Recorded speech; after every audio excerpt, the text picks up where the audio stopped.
hear me? Yes, no? Okay. We're good? Okay, wonderful. Good afternoon, and thank you so much for coming. I was just reflecting with one of my colleagues here saying that sometimes we question whether the expense and time to come here is worth it. And then we discovered that over these days, the gathering of people and the sharing of knowledge and perspectives is so rewarding and sort of feeds the kind of energy that we need to kind of continue to do this work. So welcome, very warm welcome. I'm Lisa Gromlich. I'm president of the American Geophysical Union, or AGU. AGU is a global community supporting half a million Earth and space scientists in 192 nations in every part of the world. We publish 24 peer-reviewed journals. We convene meetings. We provide career support and training. We also advocate for equity in geosciences and scientific ethics. So in this venue with us, nations of the world are discussing climate goals, finance, and implementation strategies to keep the 1.5 degrees Celsius limit on global warming alive. Meanwhile, the impacts of climate change continue to bear down in increasingly destructive storms, droughts, heat waves, and sea level rise. We are all having our lives and communities impacted. These impacts not only disrupt ecosystems, but also endanger food security, displace communities, and strain resources. These impacts show us that there is absolutely a need to double down on the reduction in greenhouse gas emissions and to prepare for the worst effects of climate change through adaptation and resilience. But there's a catch. And I think you know that's why we're here. The IPCC found that all the pathways that limit warming to 1.5 degrees Celsius, and even perhaps 2 degrees, depend on some measure of carbon removal. So let me say that as far as AGU is concerned, first and foremost, aggressive actions towards carbon emissions reductions must remain the primary strategy for reversing and addressing climate change. That said, given the situation that we live in, the world is increasingly considering climate intervention strategies, sometimes called geoengineering, either to remove carbon or to lessen the harmful effects of climate change. So today, a variety of climate intervention technologies are in the research or deployment stage, from reforestation, regenerative agriculture, to more recent and novel approaches like land and ocean-based carbon dioxide removal and solar radiation modification. These technologies are at different stages of maturity. Many of them are untested, and their consequences are not well understood. There are major practical and ethical questions about the significant risks and potential trade-offs that some of these approaches would bring and how they would be measured against the risks of a warming world. The enormity of what's at stake requires a measured, transparent, inclusive, and altogether ethical foundation for evaluating the impacts of climate intervention technology. So, recognizing the need for guiding principles in this fast-moving, dynamic space, and building on AG's long-standing history of advancing and advocating for scientific ethics, AGU has facilitated development of the ethical framework principles for climate intervention research. It was published just last month. This framework serves as a valuable resource to support governments, researchers, NGOs, and the private sector in making responsible decisions regarding climate intervention research and policy. It outlines guiding principles and key steps to consider, offering a structured approach for thoughtful, ethical engagement. The 5 key principles are responsible research, climate justice, inclusive participation, transparency, and informed governance. And this framework draws heavily from ethical precedents developed for biomedical research and genetic engineering, fields similar in that the stakes for humanity and the environment are profound. It also builds on early guiding principles specific to climate intervention, such as the Oxford Principles, the Asilomar recommendations, and the Tollgate Principles. This framework is not only grounded in science, but heavily informed by the global community. The advisory board, some of whom are here today, comprises a panel of experts on climate science, ethics, policy, and technological innovation from every region around the globe.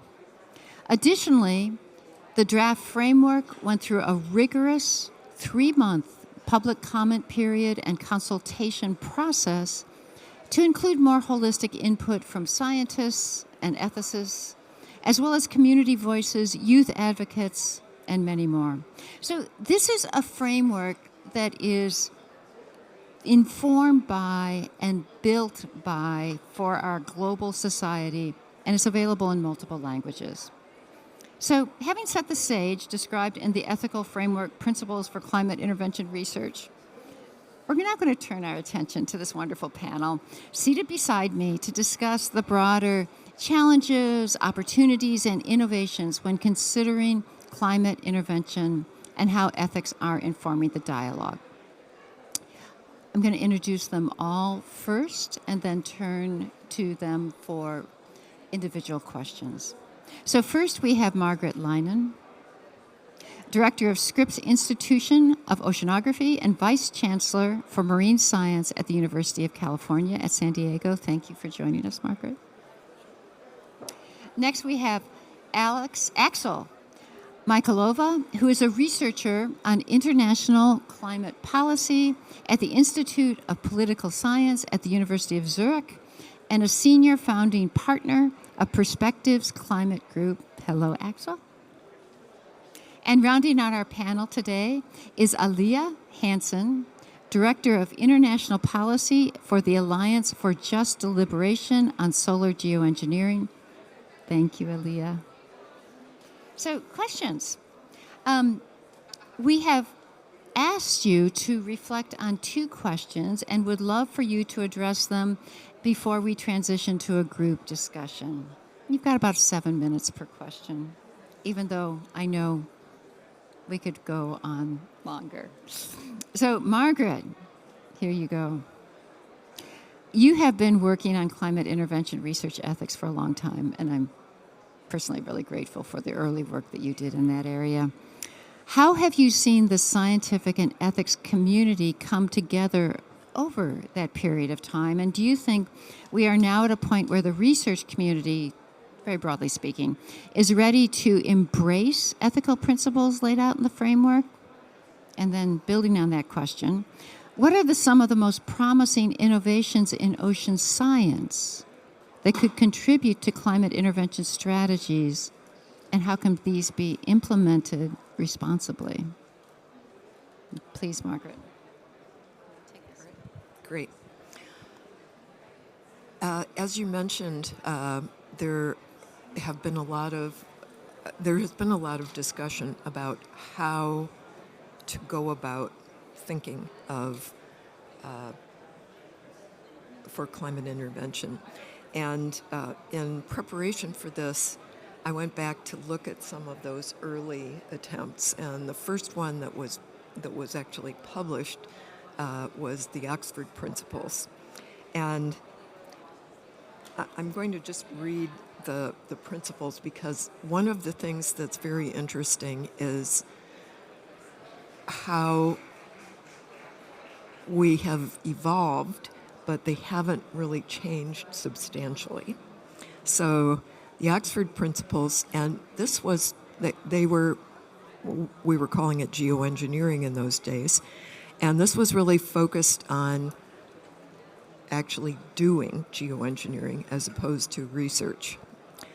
Geoengineering to be regulated as a public good, public participation in decision making, disclosure of geoengineering research and open publication, independent assessment, and governance before deployment. So you'll find a lot of resonance there with the ethical framework. And subsequently, there, about every other year, there's a new group that has taken a swing at this. And I think the evolution that I've seen is that we have evolved from looking at it as the principles for deploying climate intervention to the principles for research on climate intervention. And I think that has been an evolution because the entire community has realized that we really need to demonstrate that these techniques they actually work, they're scalable, and that we understand what the implications are about them.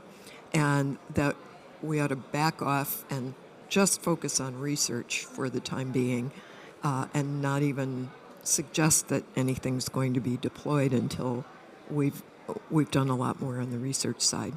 So that's one evolution. I think the second is that at each iteration there has been a little more emphasis on the engagement with the public and how that interaction has to take place, and this sense of ethics going into it. So ethics about the conduct of the research, ethics about the transparency of the research, and so forth. So now we come to the AGU principles being the ethical framework, as opposed to here's the framework for doing it. I think the third thing is that we have seen more focus on the issue of social justice, climate justice, environmental justice, whatever you want to call it. So the Oxford Principles only said that the public should participate in decision making. It didn't say that there were justice elements in this. It was really focused on transparency more than justice. So I think that's the third evolution that has really been characteristic of this. And I think that it's important because those were the pieces that got a lot of pushback on those early versions of principles. And so we've had to learn a lot about how to do this and how to think about it. And even now, I know that AGU you've rolled this out and you've gotten a lot of feedback. And so in spite of all the work that was done to incorporate ethics and environmental justice in the principles, those were still big themes on the pushback. The other thing that I would say is that what we have also seen was an evolution from, in the case of the Oxford Principles, 6 people, none of whom were in the climate intervention business, putting together ideas and saying, here they are, they were flung out into the community without any discussion. And here's the way let me tell you the way you should all work. And through time, we've seen groups increasing the dialogue. But primarily in the early days, it was let's have a dialogue with the people that are actually doing some research, which none of the Oxford Principles authors were doing, and let's get them involved. And that was a step toward. This community accepts that they're going to have to abide by these principles. And that has been a drumbeat through the 20-some years that we've been doing this, to end up here with AGU engaging its entire almost 100,000 people engaged in AGU collaborations, putting it out for public comment, getting that comment and really revising it. So a much more participative process. So that's a little perspective on where we were 20 years ago and what I see as the evolution of this process since then. Margaret, thank you, and really appreciate that you gave us a shout out about the process, which over 2 years was highly consultative. A number of public comments was, I'm going to get the number wrong if I say it, but it was massive, and all of them were incorporated into, were considered for incorporation into the final product. So it really was deeply consultative. Thank you. Axel. So from a global policy standpoint, what are the key challenges and opportunities in regulating climate engineering technologies to ensure that they are used ethically and effectively? And a second question that builds on that is, what role do you see for non-state actors, such as NGOs and the private sector, in shaping and supporting ethical frameworks for climate intervention research and implementation? Axel, please. Thank you very much. Yes, as an economist, of course, I'm a kind of an outlier in the community looking at these technologies. I would also start with a differentiation. We see the terminology is moving. Now, climate intervention is becoming the terminology. Previously, as said, it was geoengineering. I actually think it's very important to differentiate between the two major technology strands, which are removals. And removals, of course, are currently already implemented on a large scale. Actually, nature-based removals are an ancient technology. Whereas, solar radiation modification, that's really something new. That's something that challenges governance models. Actually, about 4 years ago, I wrote a research paper about authoritarian regimes and solar radiation modification. And solar radiation modification technologies are extremely attractive for authoritarian regimes because they are at least seemingly cheap, seemingly rapidly implementable, and don't need international coordination because, as a state of a certain size and technological prowess can principally implement them on its own. So they are, of course, a huge challenge for international governance. And therefore, it is crucial, in my point of view, that institutions, highly reputed institutions like the AGU, try to push the state and governments to act on this matter, because we've seen that the attempts on that level so far have been few and not really successful. There were some attempts in the context of the UN Environmental Assembly to look at this. Government of Switzerland made a proposal, but then it was shot down very quickly. So we don't currently see a forum which is really willing to engage. And that's why these non-state actions like now the ethical framework of the AGU are so important, because they give a clarion call to the governments that there is need to engage. And at Perspectives, we are currently leading a big research project in the European Union on governance of climate engineering research. It's on research, it's not on deployment. But at least that shows that Europe, which was very slow in actually accepting that these technologies need to be looked at, is becoming serious and is starting to engage. And of course, we also have the group of people in research who call for the so-called non-use agreement. But this non-use agreement would even include that one should not do research. And that, of course, would be a strategy that would expose us to a grave risk that if the rogue dictator does implement certain solar radiation modification, we don't know how they actually will impact other countries, because we need to understand how this works. And therefore research, in my view, is indispensable, but the research needs to undergo certain guardrails and be subject to those. And I think the AGU exercise has very carefully dealt with this challenge, and I hope it will serve now as a benchmark for the discussions of how to govern research, and of course how to eventually, if, and this of course is a big if, deployment is considered, how to rationally consider deployment.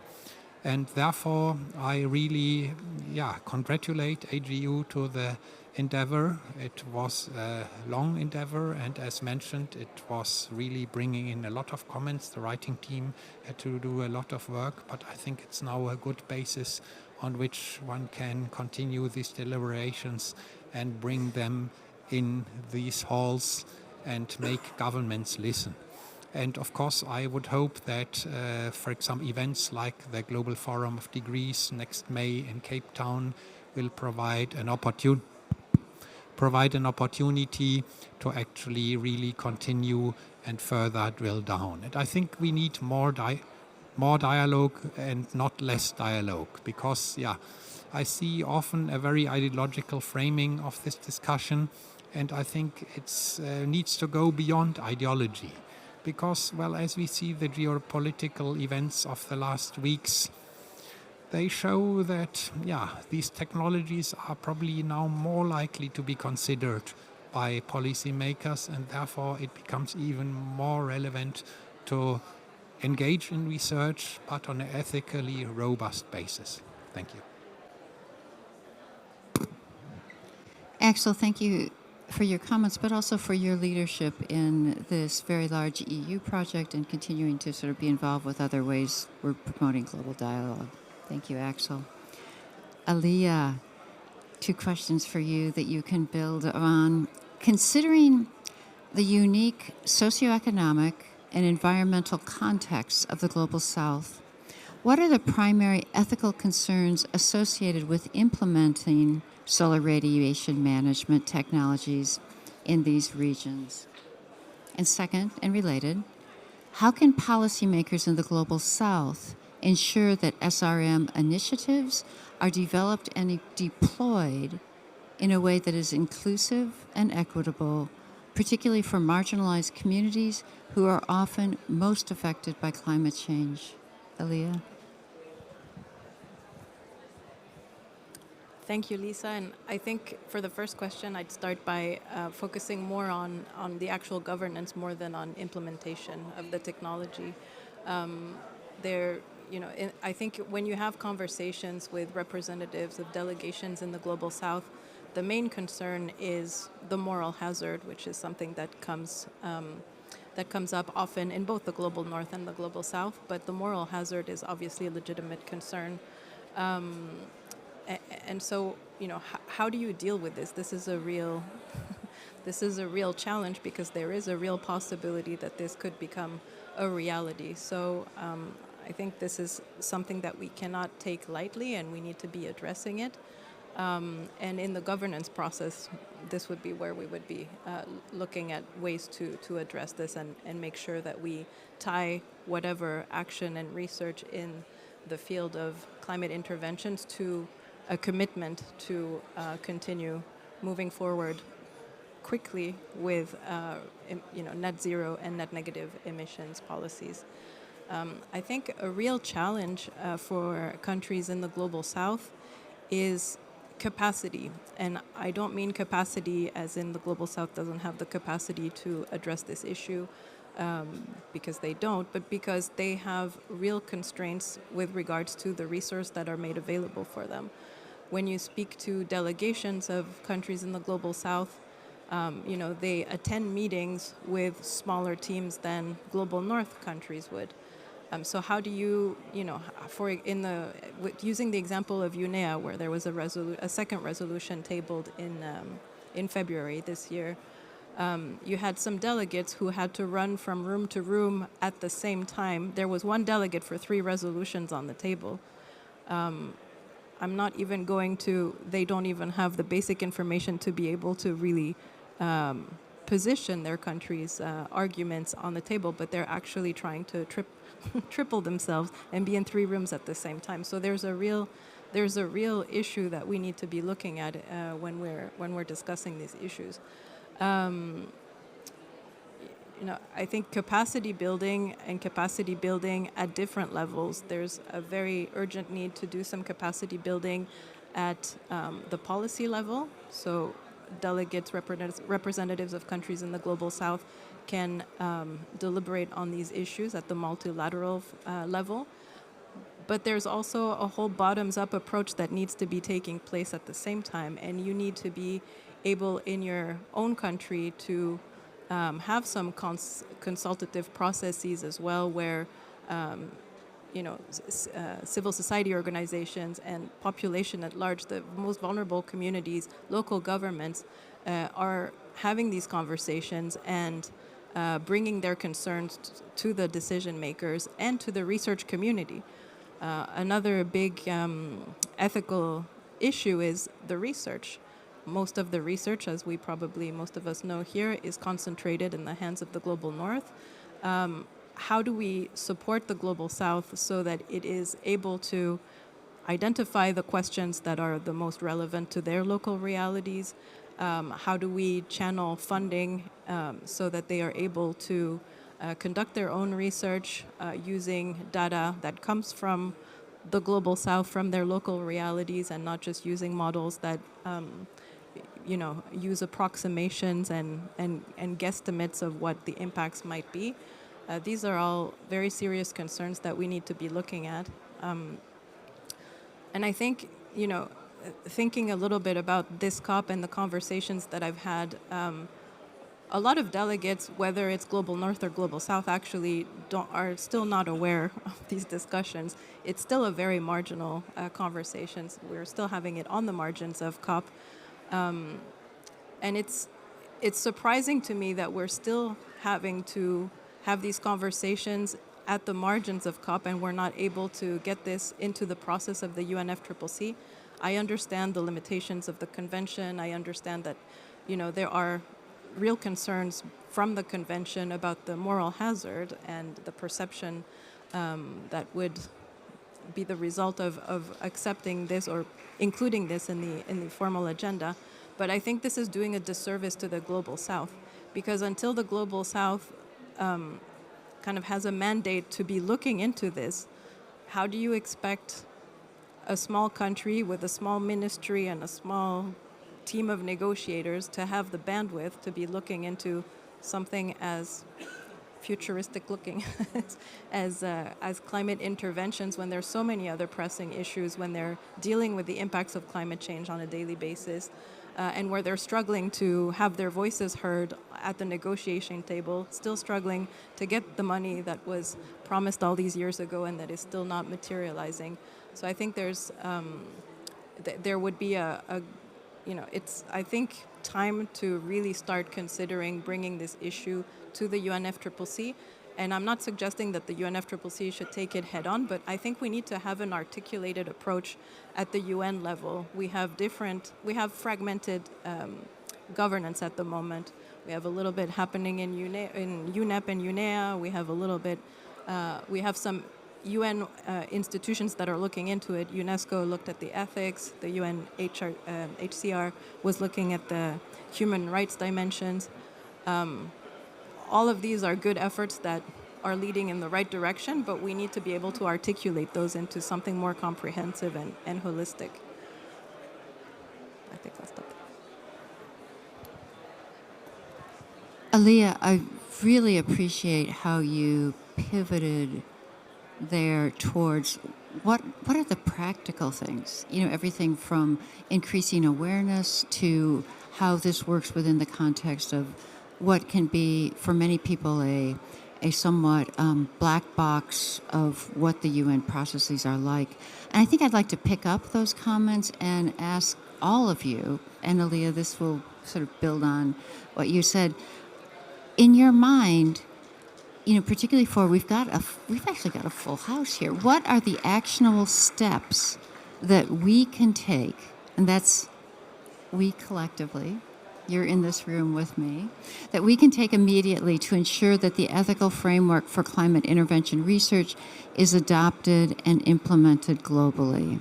And Margaret, could I ask you to comment on that, then Axel, and then Aaliyah, a bit more from you? Well, I think the first thing is one that you're already doing, which is bringing it to COP.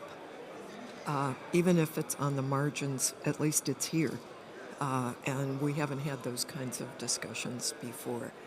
I think that we also, although they didn't take it head on, the recent National Academies report at least touched on it, and the recent release of the U.S. fast track strategy also alludes to it.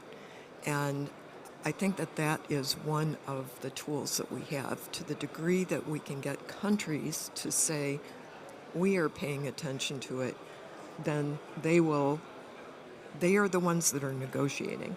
So getting it on the agenda of countries to say, we're worried about this, we need to talk about it.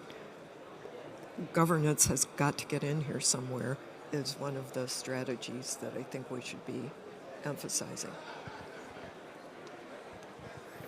Yeah, I think an important aspect is the national level. In all the countries, we have national science foundations or funding agencies.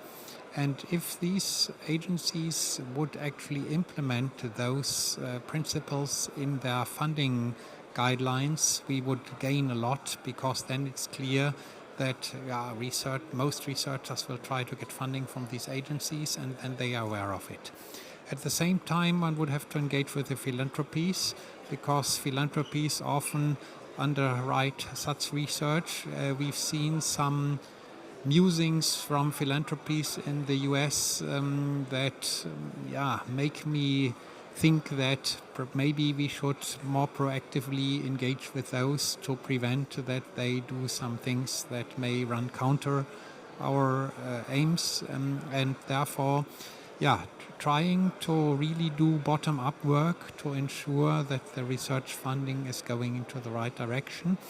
And of course, this would automatically lead to some discussions, because these funding agencies get their money from national budgets. So the governments would be exposed to this discussion.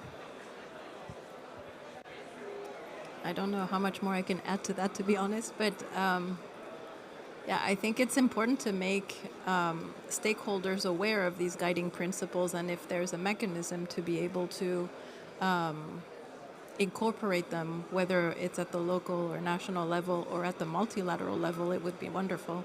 In the case of a potential future UNEA resolution, for example, referring to those principles, I think would be very relevant and would probably give a little bit of reassurance to countries who feel very uncomfortable with the mere discussion of these technologies, to know that we are not talking about doing something crazy without any kind of ethical guidelines. Not suggesting that we should go either way, deploying or not deploying, but just in these initial conversations, I think this is a very important set of principles that we should be incorporating at all levels. So once again, you're not off the hook yet, but thank you to our three panelists for offering these perspectives from very distinct points of view, yet coming together around the support for the incorporation of an ethical framework, particularly for research. We have time for questions or comments from this wonderfully full room. And I think I've got someone that's going to help me with with a microphone, so that we'll actually hear your question. And we've got at least two, one here in the red and then one here in the white. And please let us know who you are and where you're. Hi, I'm Lisa Levin from Scripps Institution of Oceanography, and thanks for all these really interesting perspectives. I was just curious about whether indigenous knowledge has been considered in all of this, and whether there's a way to weave this into the research, the Western science research focus as part of the ethical perspectives. Should I take this, or would I think I will start, and I will start as in my role as president of AGU, as of the board that launched this, and I see indigenous knowledges as coming in two parts. Recall that there's 5 of these principles. One is around holistic justice, where the idea is that perspectives about distributional impacts, etc., are coming in, which then are based in part on indigenous knowledge. And the second is a sort of principle of inclusion, once again, where different knowledge systems are coming in. In all of these, a core principle here is that communication comes and it's transparent and inclusive. And so these kinds of knowledge systems become very important. And once again, I think as this is a living document, and as we move forward in implementing that, continuing to look for better ways of honing our actual practice in doing that work will be important. I say that with a great amount of humility, knowing that we are still learning the best way to braid these kinds of knowledges. I thought you were going to talk about the process itself. Maybe you could comment on the degree to which indigenous knowledge holders participated in the process of establishing the principles. Why, thank you, Margaret. So there were a little over 40 advisory board members, and you can see them on the AGU website, including members of indigenous groups that were very, very active in it, and once again in the comment period as well. We had widely ranging comments from different sort of perspectives, including indigenous perspectives. And so that was something that we took very seriously in the process. Thank you for suggesting that. How about this question here? Yeah, thank you. My name is Alec Ismailzadeh. I am the person born in this place, Baku, and I am fellow of American Geophysical Union. I'm very happy for that. The point is, I think it's directly to Axel, because if we are speaking about ethical horizons, it is a really important issue. But when I heard from you that the climate intervention proposal by Swiss government was not well accepted by the global community, what were reasons for that? How we can understand why it didn't work to really incorporate such a way or shape such a way the ethical horizons to really convince global community to follow it. I give an example from the early history of this process. The early history of this process was centered on mitigation. Anyone who was talking about adaptation was put in a corner, and people said, well, adaptation is accepting that mitigation will not work, there's moral hazard, so let's not do it. Nowadays, adaptation is full-fledged part of the process. Now, with regard to the solar radiation modification, we are in a similar discussion. So we shouldn't talk about it, at least as per the non-use people, because it leads to mitigation deterrence.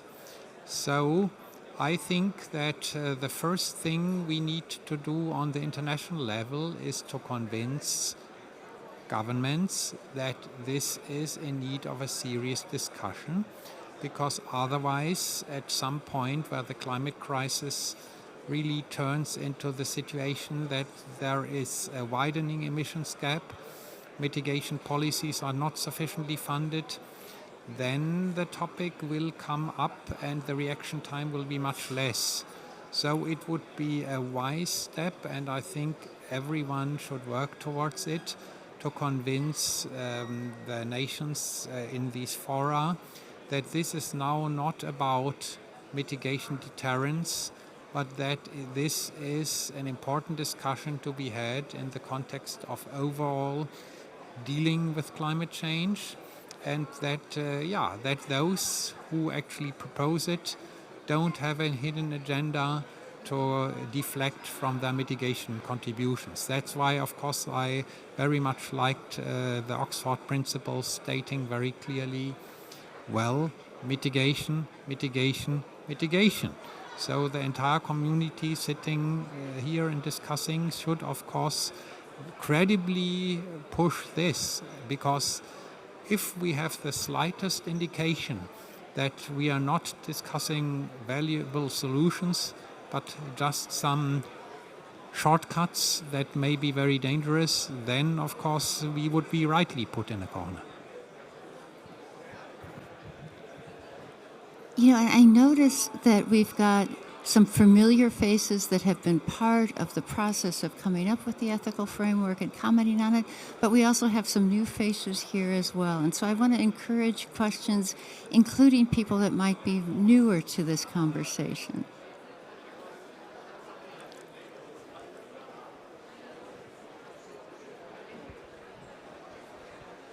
And please give us your name and where you're from. Yes, sure. Hi, everyone. My name is Maria Paula. I'm from Brazil, and I'm here with Youth for Nature. It's an international organization working at the intersection of both nature and climate. And I'm very new to this space. It's the second time ever in my life that I'm listening and learning more about what climate interventions are and how we deal with the subject that brings, it's very complex, and it also brings a lot of emotions to the table. My question is, how do you see the role of youth in this process? And how do you think we can engage more young people in these discussions? So we were, once again, thank you for talking about the process as well as bringing it forward the question of youth, and welcome to this community. We had a number of youth representatives on our 40-person advisory board and actively sought out youth both from the richer nations as well as from the global south. So there were representatives. Now, in the end, you know, there were 40 people, and what we were depending upon our advisory committee to do was to actually reach out and sort of make sure that we had the ability to have commentary in the public comment period from a wide range of individuals, including youth representatives. I'm looking at my colleagues here. I will say we did a good job. We can always do a better job, which is why I would love to have you pause for a minute when we finish, and would love to make sure we have your contact and can help us use your network and some good strategies from you, because this really is about the future of people that are going to be living far into the 21st century and whose voices need to be heard. So thank you very much. Do we have anyone else that's new to this discussion? And I want to make sure I'm welcoming all of you.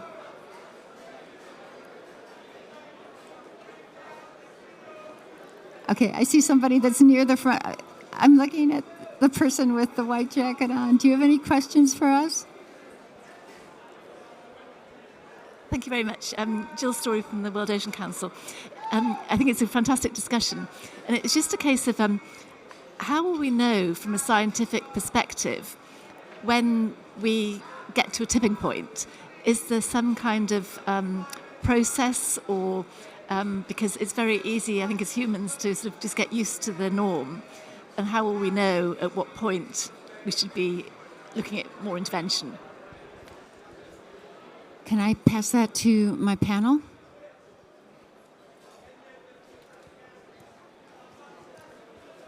that is probably one of the questions that has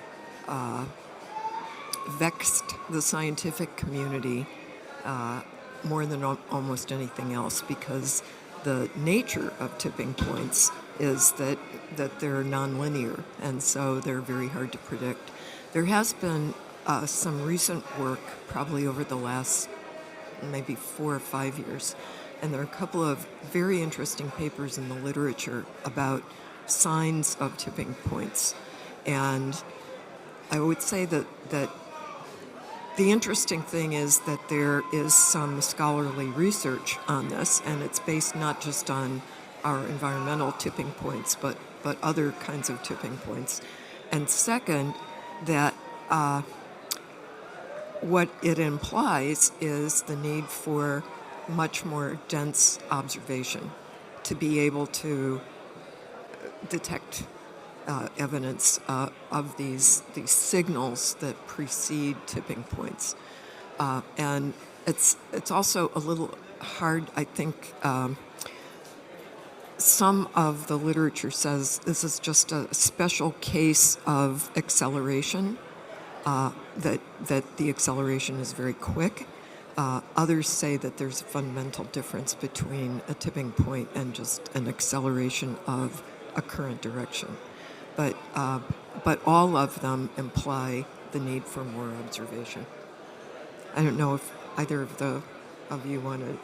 No. Margaret, if I could expand on that, I think the other piece about the sort of density of observation and ability to detect is having the social and cultural and economic capacity to actually make major transformative responses to that.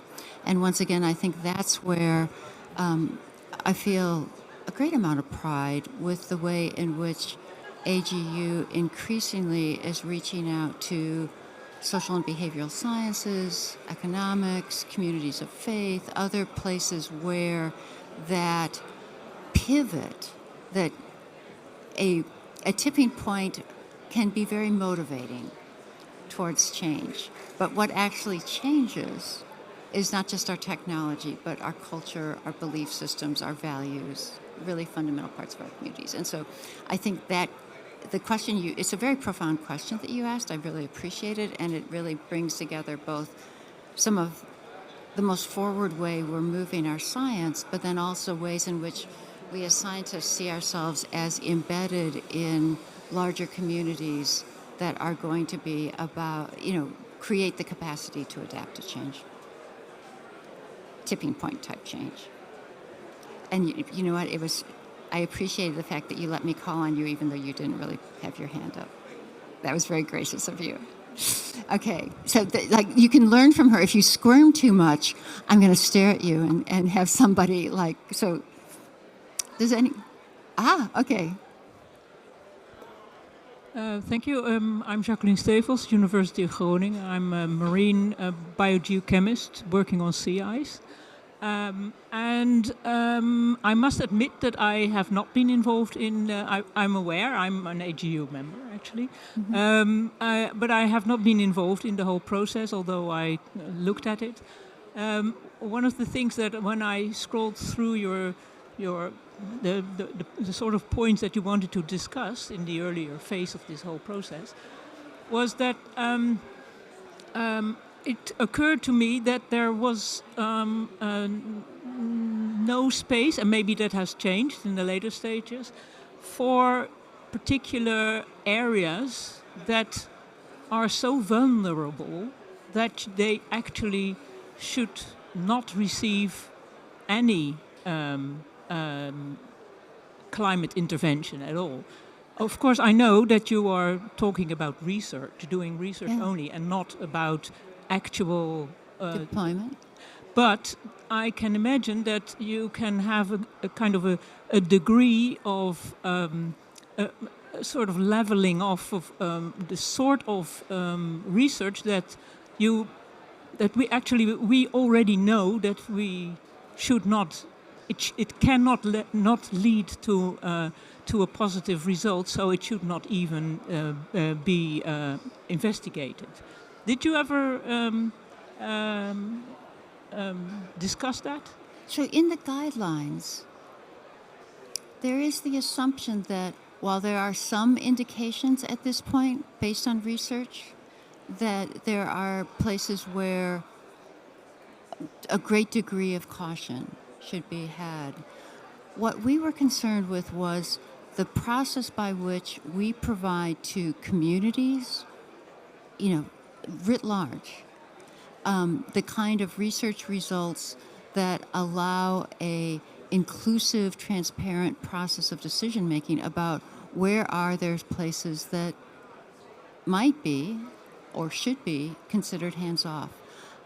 We as AGU don't see ourselves as the governing body that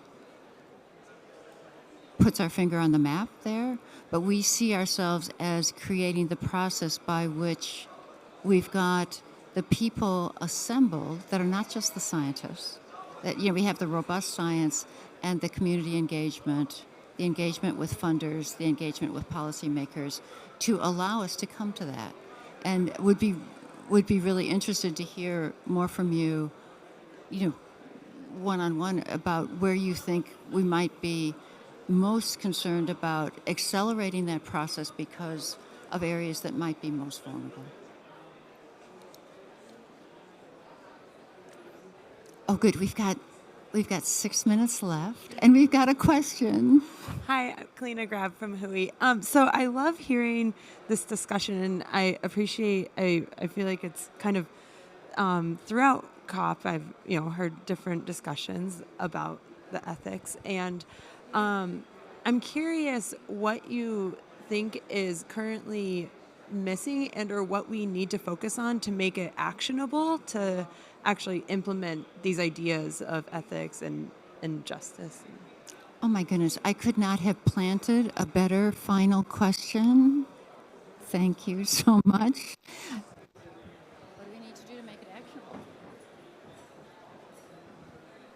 Well, I think we heard from Aaliyah already about how to engage the COP. And we also heard from Alec about engaging nations. And I want to reach out to, I've forgotten the name of our young person from Brazil.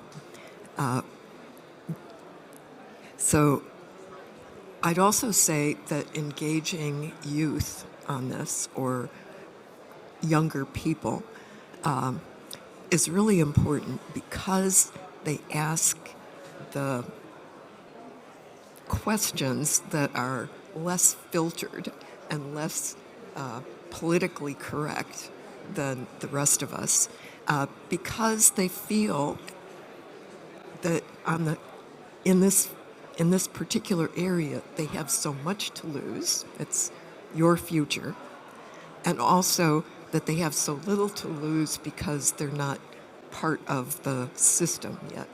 And I think that we see this in everything. Any controversial issue in your country or your institution, probably the provocative voices are those of youth. So I would say, get busy.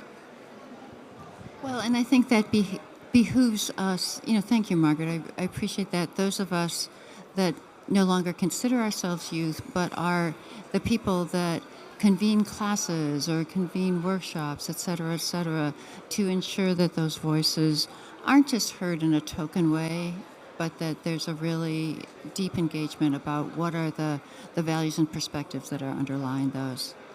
So with that, oh, yeah. How many of you are AGU members? So, more than half of this room. As an AGU member, I want to thank AGU for having done this. It was a difficult decision to do it. It was a gutsy decision, and congratulations. Margaret, thank you. And I'm absorbing this gratitude on the part of the advisory committee and some incredible leadership on the part of our senior staff at AGU, some of whom are sitting in this room.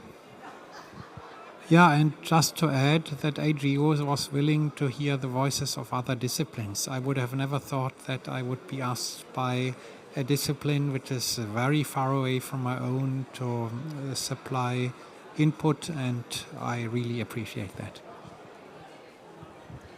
Axel, thank you for joining in the big tent. We want to hope to keep making the tent bigger and bigger. So, okay, I have one more request for you. You've been a great audience. I urge you, because we do have some new people in the room, before you leave, you have to introduce yourself to someone you don't already know. This is like the professor and me, like giving your final homework. Okay, so thank you all. If you don't belong to AGU, come see us. We can make sure you become. And have a beautiful evening. Thank you so much. Oh, final clap for the panel.